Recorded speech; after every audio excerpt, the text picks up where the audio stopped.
Today, we're looking at Noodler's Widowmaker. Hi, I'm Adam, and I'm an ink guy. I get inks, test them, and share the results with you. Now, as always, there's timestamps down below so that if you're in a hurry, you can skip around. But if you got the time, check out the entire video.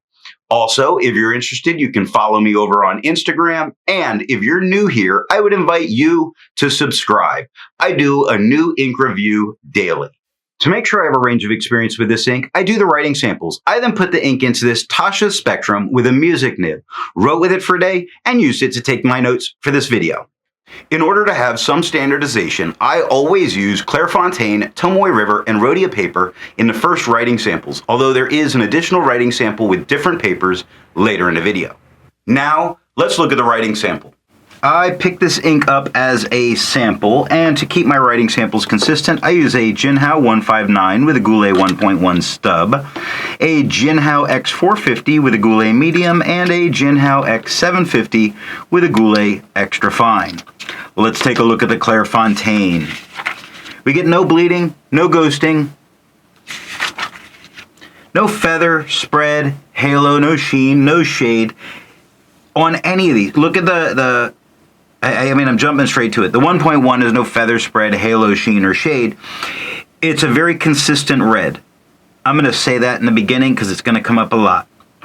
The extra fine is the same tone as the 1.1. It has no feather, spread, halo, sheen, no shade, 12 seconds to dry. The medium is the same tone as the extra fine and the 1.1 with no feather, spread, halo, sheen, or shade, 19 seconds to dry. The scrubby for both shows no color variation. We didn't expect it and we didn't get it. Tomoe River, no bleeding. That was me, I think, being foolish because I really wasn't happy writing with, I don't know, I just don't like using red inks. And that was probably more me than anything else, scratching into the paper. But we have no bleeding, we have very, very minor ghosting. The 1.1 is no feather, spread, halo, sheen, no shade. The extra fine is the same tone as the 1.1 with no feather, spread, halo, sheen, or shade, 17 seconds to dry.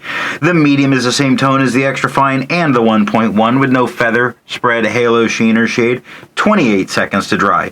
The scrubby for both shows no color variation. We didn't expect it and we did not get it. Rhodia, no bleeding, no ghosting. The 1.1 has no feather, spread, halo, sheen, or shade. The extra fine gives us the same tone as the 1.1 with no feather, spread, halo, sheen, or shade, 14 seconds to dry. The medium is the same tone as the extra fine and the 1.1, consistency. It has no feather, spread, halo, sheen, no shade, 22 seconds to dry. The scrubby for both show no color variation. We didn't expect it and we didn't get it. We're going to be consistent with this ink all the way through. I agree with Vita. I've learned a lot by doing multiple chromatographies. The one on the right is done the way it's supposed to be done. I put a line of ink down, immediately put it into water for 10 to 15 seconds. And what we see is really, I'm not sure if that's just diluted red to the point of, but I don't think so. I think that's a magenta pinkish tone at the bottom that pushes up, and then we get this red with some very dark red at the tops. I believe that this is 3 different tones, a magenta, a lighter red, and a very dark red mixed to make this ink. I would have expected a little complexity in some of the writing. The one on the right, I let dry for 10 minutes before I dunk it into water. Now that pinky magenta tone really has a line that's starting to form much darker than was in the original chromatography. That pinky magenta tone pushes its way up. We see the dark red is much streakier here. It had a harder time making its way all the way to the top to create that line that we see on the one on the left. We do see the lighter red again. I really do think this is 3 tones making this ink, and I think the magenta might be our holdout color. Resistance tests are done to see how well this ink can be expected to perform on the page, and more importantly, how hard it may be to clean from your pen. I let the smear dry for 3 days before testing it. Looking at the highlighter, my eyes immediately go to the lowercase h. It makes me uncomfortable using it in a note-taking situation, seeing so much blowout on that. The water doesn't reactivate so much. I would call it more moving the ink around. It moves the darkest red away, it still leaves a lot of that magenta and a lot of that very light red. Now, pen flush, we see in the middle, ignore some of the purpley bits that are going on. Those purpley bits that are going on, I think are transfer from the paper towel when I was picking it up. But I see some white of the paper coming through. It really makes me feel confident that pen flush is all I would need to get this out of my pen. And a 1/3 bleach solution completely obliterates it, removing it from the page. There's no need to use a 1/3 bleach solution to get this ink out of your pen. I test viscosity or flow with a tilt test that I'll link the video on how I do that. Now, for the inks I've tested, I have found an average viscosity of 2.5, with the realm of normal being from 2.1 to 2.9. Noodler's Widowmaker has a viscosity of 1.49, making this a wet ink. To find my average dry times, I use my writing samples. And for the inks I've tested, I found an average dry time of 17 seconds, with the realm of normal being from 13 to 21 seconds. Noodler's Widowmaker has an average dry time of 19 seconds, making it on the higher side of normal, but still normal, which is interesting because it was such a wet ink. Instead of finding inks that look like Noodler's Widowmaker, I would prefer to find an ink that complements its color on the page. And with red, I frequently do like putting a black down. I chose Birmingham Pen Company's Allegheny Arsenal Gunpowder Black. The second writing sample is done on yellow Rhodia paper, G. Lalo, and original Crown Mill. In this writing sample, I'm starting off with the yellow paper to see if there's any kind of change.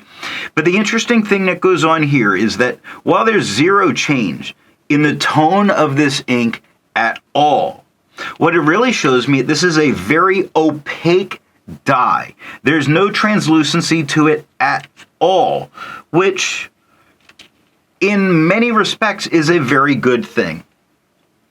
Up next is G. Lalo. Now we have no bleeding, no ghosting. The 1.1 has no feather, spread, halo sheen, no shade.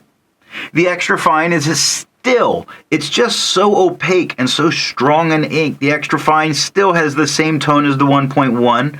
No feather, spread, halo sheen or shade, 10 seconds to dry. The medium is the same tone as the extra fine and the 1.1.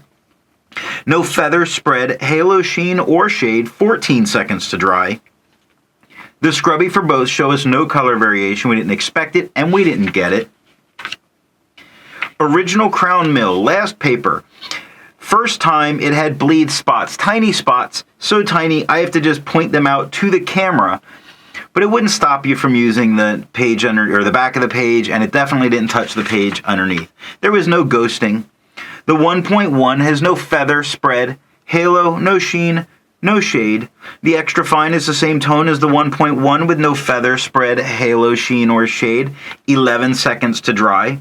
The medium is the same tone as the extra fine and the 1.1. No feather, spread, halo, sheen, no shade. 13 seconds to dry. Scrubby shows no color variation. We got no color variation. That's the end of the writing samples. So what do I think of Noodler's Widowmaker? Like a lot of reds, it's very boring, but in a consistent way, which is good.